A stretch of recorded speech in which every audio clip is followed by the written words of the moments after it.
The MOTO Razr. Yes, new, improved, and 5G.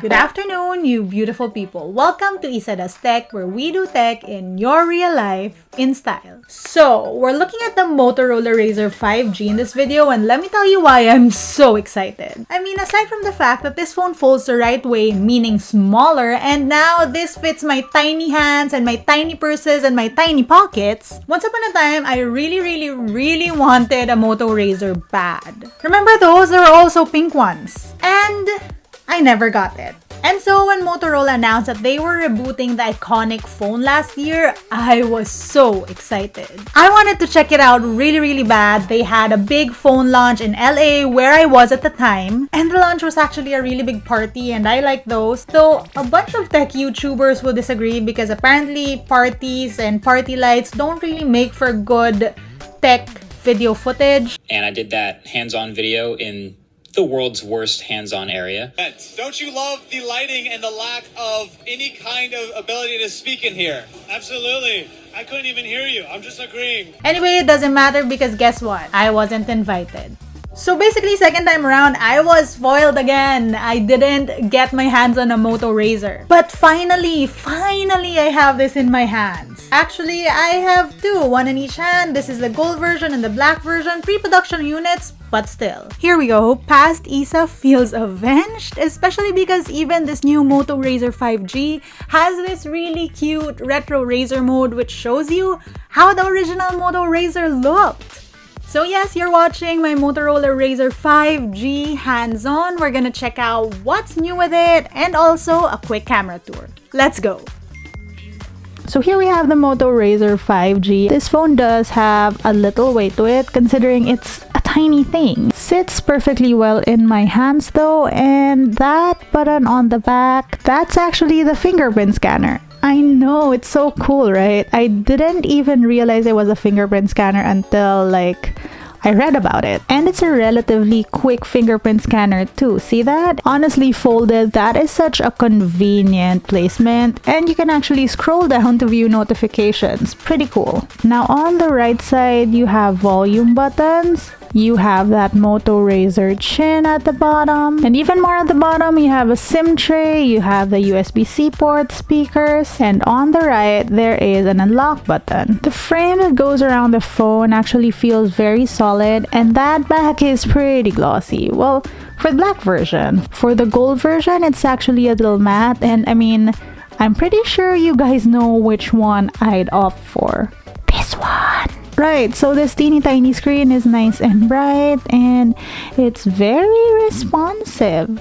Also, a swipe up gives you notifications, and what you have here is actually the main camera. That is a 48 megapixel shooter and the camera that MOTO wants you to be shooting with. Right, let's flip it. Are you ready, guys? Yes. So this is the phone unfurled, and yes, there is a chin, the MOTO chin. As you can see, that screen looks really flat. It's spread out really tightly across this phone. In the middle, there really is no crease on this. So how this mechanism works, it doesn't really fold the middle. When you look closely and try to find it though, you will sort of feel the mechanism of the phone here and sort of here. You don't really notice it when the phone is unfurled like this because it just really feels nice and solid actually. But I mean, it's there if you try to find it. Guys, it is after all a folding phone and physics demand some crease. I still think it's a pleasant experience to use nonetheless because even if you sort of feel it, it's a smoother experience because there's no big crease here. The secret to no middle crease is literally this. When it folds, when the phone folds, it doesn't actually fold the middle. It's folded, but the screen doesn't fold. You can see how it instead sort of loops around when you close it. Folding and unfolding this phone isn't something that gives me grief. I don't feel like nervous when I do it. This thing doesn't feel fragile at all. I mean, it is a folding phone, but somehow it doesn't feel fragile to me, and that's awesome. The back is Gorilla Glass, and that screen feels solid. Also, can you believe that this is splash resistant? Nice. Going through this phone in this form, it looks and feels fast. It's responsive, it looks nice and bright, and more importantly, it doesn't feel like it's plastic. Again, and I cannot stress this enough, it's very solid feeling. Okay, I want to do this for science.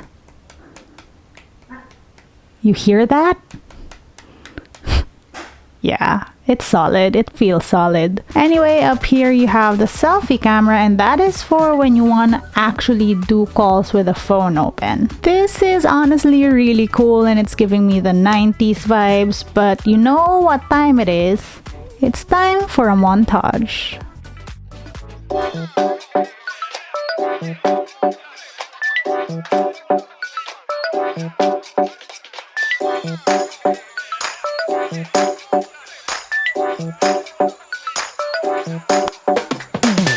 So some cool things about this phone.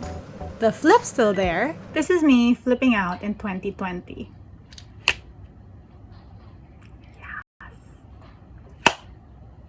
Just like the MOTO Razrs they released last year, they're really cool gestures. Twist it to open the camera like this, or you can do a chopping motion to open the flash. But no flexing. Unfortunately, it just goes full on straight. Like when you get past this angle, it just springs back into straightness, which means you won't be able to use it at a 90-degree angle, which is sad because I was looking forward to taking my own selfies on this big display at a 90-degree angle, which is a shame because the feature I love most about that other clamshell foldable phone, the Z Flip, would be that I could prop it up and use it to take remote selfies. This phone though has a great big screen out, and it's designed to be used. And use it, I did. Literally, you can use whatever app here, answer texts, type docs, type scripts, play games, watch vids, watch TikTok, watch yourself. I mean, selfies of course. Yes, you can selfie this way, and that's actually encouraged because the cameras outside are the more powerful ones, the 48 megapixel shooters. The one inside that you can use for video calls is a 20 megapixel shooter. And speaking of photos, you can also use this screen as a photo preview. That way, when you ask other people to take photos of you, you know how it comes out immediately, and then you can ask them to take another one because it's bad. Or you can have these cute things show up so that your subject, in my case probably dogs, looks at the cameras when you take photos. This phone feels nice and pocketable, and it fits my hands, my purse, my dog, my life, and probably even this micro mini Chanel bag, which I never understood the purpose of, but now it really seems that Miley just probably has a MOTO Razr in there. And most importantly, you can hang up like this. Imagine the possibilities.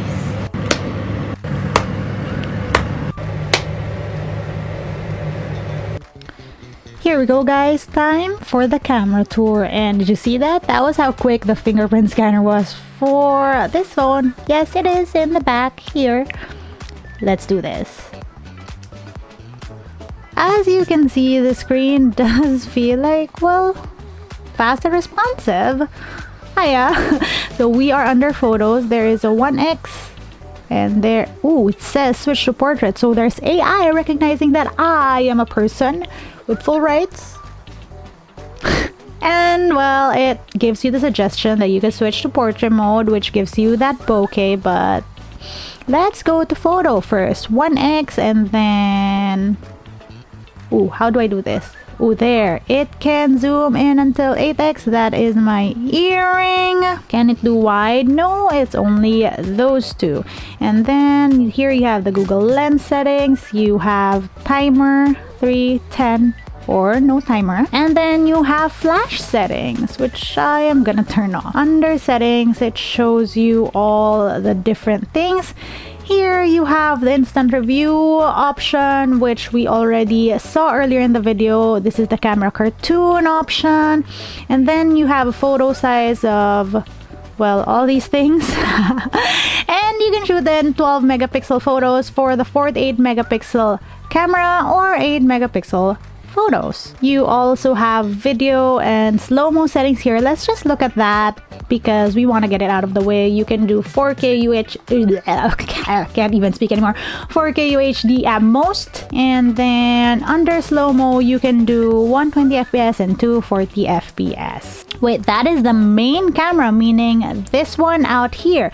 For the internal camera, which is this one in here, you can do photos up until like 20 megapixels or 5 megapixels. So this is a 20 megapixel shooter after all. And then for video, you can do full HD in 60 FPS. So you have portrait mode over here and you can see the bokeh immediately. Press here and you can adjust said bokeh. Tap here and you get timer, or you can just press this tiny little thing. And then we can go to spot color under settings, and this basically allows you to pick a color. Wait, I want it pink. There. And then this is how you make that work. Oh. You get the idea. Also, there is night vision, which is basically their night mode. You can do 1x. Wait. There. 1x up until 4x, and then up here timer settings. And then you have cinematograph, which is basically, if you've seen it online, it's those photos where like one aspect of the photo moves. So that's pretty cool. I will be showing you a sample here. You also have panorama mode, group selfie mode, live filter mode, which gives you, of course, all the... Wait, that's not it. Here, different filters. You have pro mode, nice. You also have slow motion and spot color video. So it's basically the same thing. Pick a color, change settings, and then it can be a video. Yay! And then let's move on to the other side, which is video. You have 1x up until 8x, and well, there is no wide on here. You can do torch, stabilization, no stabilization. Ooh, you can toggle mic on or off. And then there is, well, flash, continuous flash, and selfie video. Hi! Swipe up and you get the mic setting. Can you zoom in or out? No, but you can see my pimples. Hello!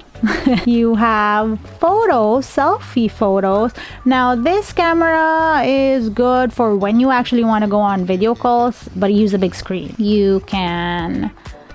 Ooh, face beauty settings for photos. So there is a beauty mode on here. Automatic, manual, flash, active photos, and timer. We also have portrait mode on the front-facing camera, and as you can see, there is a bokeh. Also adjustable. Under settings, we still have the same things. Now, usually we end our camera tours here, but this phone, it still has other camera features. So we are on the tiny little screen here now. This is the cameras, and we swipe to the right. Hello. So first of all, I love that there is a gesture selfie mode, because then I can do this and use the better camera to take photos. Although, as you can see right now, because the camera is down here, every time I touch the screen and like move through the screen, it sort of covers the camera. You can swipe and take portrait photos. You can take night vision photos. You can take group selfies. Right, how does this work?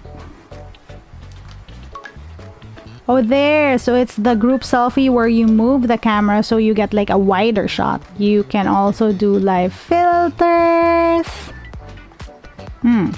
There we go. Then you also have, oh, here, video mode. Nice, nice. Selfie video mode. A better quality because this is the main camera, remember? And then you have slow motion, time-lapse mode. Basically, on this side, you can just like preview all the different photos. Oh my god, those are bad ones, but You get the idea. Oh, I missed that. If you press all those 3 buttons, it gives you the different settings too for each mode. So aspect ratio, face beauty, torch, timer. Nice. Now that was a very quick camera tour because we did go through a lot of things already about this phone. So I'm gonna go now. But first, sample shots.